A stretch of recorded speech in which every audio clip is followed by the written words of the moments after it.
शाखा खाता के बारे में ये तो हमारा दूसरा वीडियो पार्ट 2 है। इसमें भी हमने 10 प्रश्न लिए हैं। 11वां क्वेश्चन है ये। 10 क्वेश्चन हमारा पार्ट 1 में है और 10 क्वेश्चन इसमें होगा। 11वां क्वेश्चन है, in foreign branch fixed assets should be converted at opening rate, rate of the date of purchase, average rate, closing rate. यानी विदेशी शाखा के अंतर्गत अस्थायी संपत्ति को बदलते हैं प्रारंभिक दर पर, क्रय तिथि की दर पर, औसत दर पर और अंतिम दर पर। जब विदेशी शाखा का तलपट प्रधान कार्यालय हेड ऑफिस के पास पहुंचता है तो हेड ऑफिस के पुस्तकों में ब्रांच की असेट्स को कन्वर्ट किया जाता है। फिक्स्ड असेट्स के बारे में जो कन्वर्सन होता है, ये अगर क्रय तिथि की दर न दी गई हो तो ओपनिंग रेट पर बदलते हैं, साल के शुरू का जो रेट होगा। अगर क्रय तिथि पर दर दी गई हो तो इसे हम rate of the date of purchase यानी क्रय तिथि पर जो दर दी गई है उसको बदलते हैं। इसके बाद 12वां क्वेश्चन, स्वतंत्र शाखा में शाखा खाता प्रधान कार्यालय की पुस्तकों में होता है क्या? एक व्यक्तिगत खाता, एक वास्तविक खाता, एक नाममात्र खाता और इनमें से कोई भी नहीं। यानी branch account for independent branch in the books of head office इस ए क्या है? पर्सनल अकाउंट है, रियल अकाउंट है, नॉमिनल अकाउंट है या नन ऑफ दीज है। तो जो हेड ऑफिस है वो इंडिपेंडेंट ब्रांच का जो पूरा कंप्लीट लेजर नहीं रखती है, बल्कि कंप्लीट लेजर या जो खाते उसके हैं ब्रांच इंडिपेंडेंट ब्रांच जो है वो अपने पास रखती है। इंडिपेंडेंट ब्रांच अपने बुक्स में हेड ऑफिस अकाउंट को ओपन करती है और हेड ऑफिस अपने बुक्स में ब्रांच अकाउंट ओपन करती है। दोनों को एक दूसरे से ये पता चलता है कि कितना अमाउंट एक दूसरे के ऊपर ड्यू है। जैसे हेड ऑफिस के बुक्स में अगर ब्रांच अकाउंट खोला गया है तो उससे ये पता चलेगा कि हेड ऑफिस का अमाउंट कितना ड्यू है ब्रांच के ऊपर। तो एक तरीके से ये डेटर्स होता है यानी पर्सनल अकाउंट हो जाएगा ब्रांच अकाउंट। उसी प्रकार से अगर हम ब्रांच अकाउंट के बुक्स में देखें तो ब्रांच अकाउंट्स के बुक में जो हेड ऑफिस अकाउंट खुलता है उससे ये पता चलता है कि ब्रांच को हेड ऑफिस को अमाउंट कितना देना है, क्योंकि स्वतंत्र शाखा में हेड ऑफिस अपना रिकॉर्ड रखती है और ब्रांच अपना रिकॉर्ड इनसे रखती है, लेकिन दोनों के यहाँ एक दूसरे के खाते रखे जाते हैं जिससे ये पता चलता है कि कितना अमाउंट इनको एक दूसरे से मिलता है। इसलिए हेड ऑफिस के बुक्स में जो ब्रांच अकाउंट है वो एक पर्सनल अकाउंट या व्यक्तिगत खाता माना जाता है। फिर इसके बाद जो है 13वां क्वेश्चन है, branch adjustment account under stock and debtors method is in the nature of. किस नेचर में है? कि नॉमिनल अकाउंट है, रियल अकाउंट है, पर्सनल अकाउंट है, नन ऑफ दीज है। ब्रांच एडजस्टमेंट अकाउंट क्या होता है? हम स्टॉक एंड डेटर्स मेथड, जिसको हम इनडायरेक्ट मेथड भी कहते हैं। अगर डिपेंडेंट ब्रांच है तो हेड ऑफिस अपना रिकॉर्ड रखती है ब्रांचों का और उसका प्रॉफिट का कैलकुलेशन करने के लिए डायरेक्ट मेथड, इनडायरेक्ट मेथड या स्टॉक डेटर्स मेथड या profit and loss account method या फाइनल अकाउंट मेथड अपनाती है। तो जो स्टॉक एंड डेटर्स मेथड है इसको इनडायरेक्ट मेथड कहते हैं और इसमें तमाम तरह के खाते खोले जाते हैं। तो इसमें जो ब्रांच का प्रॉफिट है वो कैलकुलेशन करने के लिए हम ब्रांच एडजस्टमेंट अकाउंट तैयार करते हैं। ब्रांच एडजस्टमेंट अकाउंट कैसे बनाते हैं कि इसमें जो प्राइस इनका होता है, इनवॉइस प्राइस, उसके एडजस्टमेंट वैल्यू को रखते हैं, यानी स्टॉक रिजर्व ये सब को रखा जाता है। इसके ज़रिए हम प्रॉफिट कैलकुलेट करते हैं। इसलिए ये ब्रांच एडजस्टमेंट अकाउंट जो है नॉमिनल अकाउंट माना जाएगा हेड ऑफिस के बुक्स में। इसके बाद है 14वां question, branch adjustment account under stock and debtors method. यानी वही चीज़ रहतिया एवं देनदार विधि के अंतर्गत ये ब्रांच एडजस्टमेंट अकाउंट किसके द्वारा बनाया जाता है? तो ये ब्रांच एडजस्टमेंट अकाउंट ये हेड ऑफिस के बुक्स में बनता है। ये जो है डिपेंडेंट ब्रांच के लिए जो आश्रित शाखाएं हैं उनके सभी खाते हेड ऑफिस के बुक्स में रखते हैं और उसका प्रॉफिट करने के लिए जो इनडायरेक्ट मेथड है प्रॉफिट कैलकुलेशन का या स्टॉक एंड डेटर्स मेथड है, उसके अंतर्गत ब्रांच एडजस्टमेंट अकाउंट तैयार करती है। कौन तैयार करती है? Head office. तो इसमें जो क्वेश्चन में दिया है कि डिपेंडेंट ब्रांच तैयार करती है या head office of independent branch, तो ये दोनों नहीं होगा, बल्कि head office of dependent branch यानी नंबर सी जो है वो होगा, क्योंकि ये प्रधान कार्यालय द्वारा तैयार किया जाता है। और ये प्रधान कार्यालय इस खाते को कौन बनाता है? जो डिपेंडेंट ब्रांच आश्रित शाखाएँ हैं उनके लिए। तो इसका आंसर सी होगा। इसी तरीके से 15वां क्वेश्चन है, which amount is prepare to find out the amount of closing stock, यानी अंतिम खाता तैयार करने अंतिम रहतिया या क्लोजिंग स्टॉक कैलकुलेट करने के लिए हम कौन सा अकाउंट तैयार करते हैं? कौन सा अकाउंट तैयार करते हैं? इसको हम ब्रांच स्टॉक अकाउंट कह सकते हैं या memorandum stock account. Memorandum stock account है, ब्रांच अकाउंट है, हेड ऑफिस अकाउंट है, ऑल ऑफ दिस। तो जो ब्रांच के पास स्टॉक बचा है क्लोजिंग स्टॉक, उसमें हम मेमोरेंडम स्टॉक अकाउंट तैयार करते हैं। मेमोरेंडम स्टॉक अकाउंट क्या है कि इसके डेबिट पक्ष में ब्रांच को जितना स्टॉक जितना माल मिला है वो लिखा जाएगा, क्रेडिट पक्ष में जितना माल ब्रांच से निकला है, बेचा गया है या ट्रांसफ़र किया गया है, ये सब लिखा जाता है। और दोनों तरफ का डिफरेंस जो है ये क्लोजिंग स्टॉक के रूप में कैलकुलेट होता है।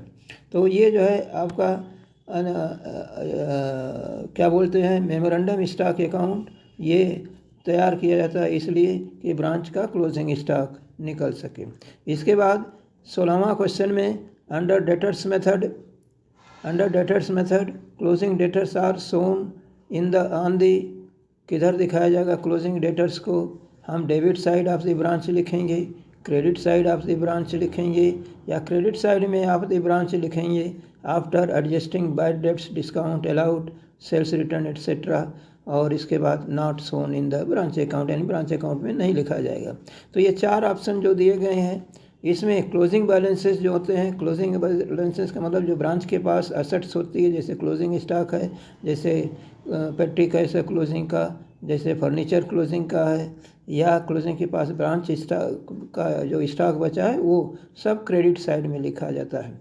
तो यहाँ पर जो दिखाना है ये आपको डेटर्स को, क्लोजिंग डेटर्स को, वो क्लोजिंग डेटर्स कैसे निकालते हैं, उसमें से हम आफ्टर एडजस्टिंग बैड डेट्स जो होगा तो उसको एडजस्ट कर दिया जाएगा, डिस्काउंट अलाउड जो है उसको माइनस कर दिया जाएगा, सेल्स रिटर्न ये सब है घटाने के बाद जो डेटर्स अकाउंट का बैलेंस होगा वो ब्रांच अकाउंट के क्रेडिट साइड में लिखा जाएगा। ये 16वां का ऑप्शन होगा सी आंसर इसका। इसी तरीके से जब आएंगे 17वां क्वेश्चन में, when branch purchase a fixed assets the assets account is to be kept in the books of head office है, branch make the following entry, मतलब कोई भी संपत्ति है ब्रांच परचेज करती है, पेमेंट ब्रांच करती है, लेकिन उसका अकाउंट जो हेड ऑफिस के बुक्स में रखा जाता है, तो हेड ऑफिस जो है अपने बुक्स में क्या एंट्री करेगी, क्या एंट्री करेगी ब्रांच अपने बुक्स में करेंगे, क्या एंट्री करेगी हेड ऑफिस। तो इसमें आपसे पूछा जा रहा है कि दी branch make the following entry, branch जो है निम्नलिखित एंट्री करेगी। क्या है? 4 एंट्रियां जो दी गई, 4 ऑप्शन। इसमें debit the assets account and credit the bank account, क्योंकि ब्रांच परचेज कर रही है लेकिन खाता उसका हेड ऑफिस के यहाँ रखा जा रहा है, इसलिए जो ब्रांच एंट्री करेगी अपने यहाँ असेट्स अकाउंट को डेबिट नहीं करेगी बल्कि हेड ऑफिस अकाउंट को डेबिट करेगी। और चूँकि कैश उनके पास से दिया जा रहा है ब्रांच से, इसलिए बैंक अकाउंट को क्रेडिट करेगी। तो इसमें आंसर में जो ए है debit the assets account and credit the bank account, ये नहीं होगा। Debit the head office account and credit the assets account, ये भी नहीं होगा। Debit the assets head office account and credit the bank account, ये होगा सी ऑप्शन। क्यों कि अकाउंट इसका हेड ऑफिस के पास है ब्रांच एसेट्स का, और पेमेंट बैंक कर रही है, तो बैंक पेमेंट जो है ब्रांच कर रही है, तो ब्रांच के यहाँ से कैश जाएगा क्रेडिट कर देगी, और असेट्स रहेगी हेड ऑफिस के पास, इसलिए असेट्स को हेड ऑफिस को डेबिट कर देगी। और debit the branch account and credit the head office account, ये आंसर नहीं होगा बल्कि सी वाला आंसर होगा। इसी तरीके से 18वां question, goods sent by the head office to the branch but not received by the branch till the closing of the financial year are credited by head office to, मतलब ये कह रहे हैं कि हेड ऑफिस ने branch को माल भेजा लेकिन जो क्लोजिंग डेट है फाइनेंशियल ईयर की उस डेट तक ब्रांच ने रिसीव नहीं किया तो ऐसे माल को हम गुड्स इन ट्रांजिट या रास्ते में माल कहते हैं। तो चूँकि माल जब भेजा जाएगा हेड ऑफिस के जरिए तो ब्रांच अकाउंट को डेबिट करेगा, गुड्स सेंड टू ब्रांच यानी goods supply to branch account को क्रेडिट करेगा। लेकिन ये माल पहुंचा नहीं है, इसलिए ब्रांच अकाउंट के बैलेंस में इसका डिफरेंस आएगा। उस डिफरेंस को एडजस्ट करने के लिए हेड ऑफिस अपने यहाँ एडजस्टमेंट एंट्री करती है। क्या एडजस्टमेंट एंट्री करेगी? भेजते समय ब्रांच को उसने डेबिट किया है तो एडजस्ट करने के लिए, उस पैसे को माइनस करने के लिए ब्रांच अकाउंट को वो क्रेडिट कर देगी। यानी trading account, B branch account, C goods in transit account और goods send to branch account. तो इसमें जो है किसको क्रेडिट किया जाएगा? हेड ऑफिस के द्वारा ब्रांच अकाउंट को क्रेडिट किया जाएगा। और अगर डेबिट करना हो तो गुड्स इन ट्रांजिट अकाउंट को डेबिट करते हैं। यानी जो गुड्स इन ट्रांजिट होता है उसकी एडजस्टमेंट एंट्री है केवल उसी के यहाँ की जाती है जो भेजने वाले हैं। भेजने वाले इसमें कौन है? हेड ऑफिस है। तो हेड ऑफिस के यहाँ गुड्स इन ट्रांजिट को हम डेबिट कर देंगे और ब्रांच अकाउंट को क्रेडिट कर देंगे। इसके बाद जो है 19वां question, by what rate balance of head office account is converted in branch trial balance by head office. मतलब ये है कि एक विदेशी शाखा का जो तलपट है वो हेड ऑफिस की बुक्स में पहुंचता है।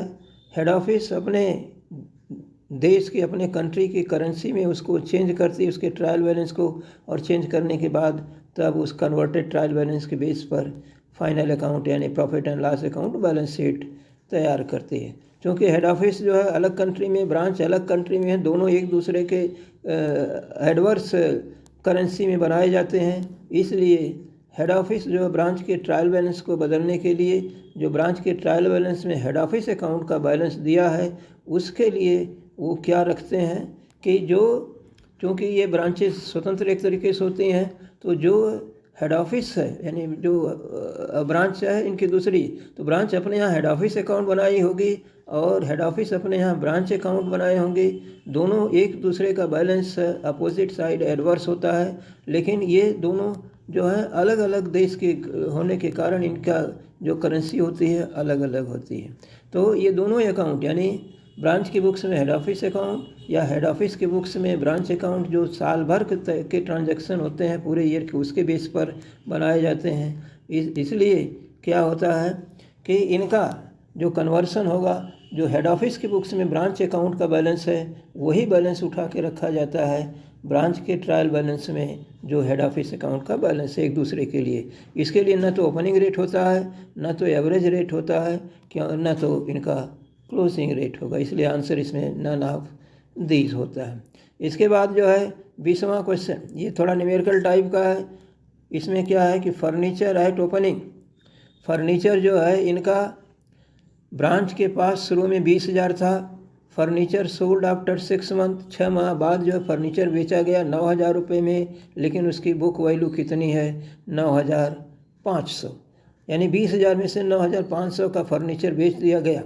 Furniture purchase on the date of sale, यानी जिस तारीख को इन्होंने बेचा है 9,000 का फर्नीचर, उसी तारीख को दूसरा 17,000 का परचेज कर लिया है, यानी 6 महीने बाद परचेज किया है। Depreciation on furniture at the rate of कितना है इनका? 10%। ये फर्नीचर पर डेप्रिसिएशन चार्ज करना प्रति वर्ष के हिसाब से, यानी इसमें समय का ध्यान रखेंगे। The value of the furniture is to be shown on the credit side of the furniture account. कितना हम फर्नीचर ये ब्रांच अकाउंट के क्रेडिट साइड में फर्नीचर की वैल्यू लिखेंगे। इसमें 27,000, 24,200, 23,850, 25,600 ABCD जो आंसर दिया गया है। इसको देखने के लिए हमने नीचे वर्किंग नोट में शो कर दिया है। ये क्या है कि 20,000 में से 9,500 हमने डेप्रिसिएशन वो जितना फर्नीचर बेचा गया उसकी बुक वैल्यू माइनस किया, बचा कितना? 10,500। 10,500 का जो डेप्रिसिएशन हुआ वो डेप्रिसिएशन कितना हुआ? 1,050। उस 1,050 को हमने माइनस कर दिया 10,500 में से, तो बचा कितना? 9,450। 9,450 तो ये जो ओपनिंग फर्नीचर है उसका बच गया। बीच में इन्होंने 17,000 का ख़रीदा था, 6 महीने बाद यानी कि 17,000 में से 6 महीने का डेप्रिसिएशन माइनस किया जाएगा कितना, 850 रुपया। तो 850 माइनस करने के बाद ये आपका बचेगा कितना, 17,000 की वैल्यू 16,150। तो 16,150 जो 6 महीने बाद ख़रीदा गया उसकी डेप्रिसिएटेड वैल्यू या रिटर्न डाउन वैल्यू है, और जो शुरू में बैलेंस था बचा 10,500 का, यानी 20,000 में से 10,500 बचा था, उसकी वैल्यू कितनी, 9,450। इन दोनों को हम जोड़ दें तो इसका टोटल कितना हो जाएगा, 25,600। इसलिए इसका आंसर कितना होगा, 25,600 रुपया होगा, जो ब्रांच अकाउंट के क्रेडिट साइड में लिखा जाएगा। तो इस प्रकार से ये 20 क्वेश्चन का हमारा पार्ट 2 जो वीडियो है वो हम दे रहे हैं। आपसे अनुरोध है कि हमारे चैनल को सब्सक्राइब करते रहें, अगर नहीं किए हों तो सब्सक्राइब करें, जिससे हमें थोड़ा प्रोत्साहन मिले ये सब वीडियो तैयार करने के लिए। धन्यवाद, शुक्रिया।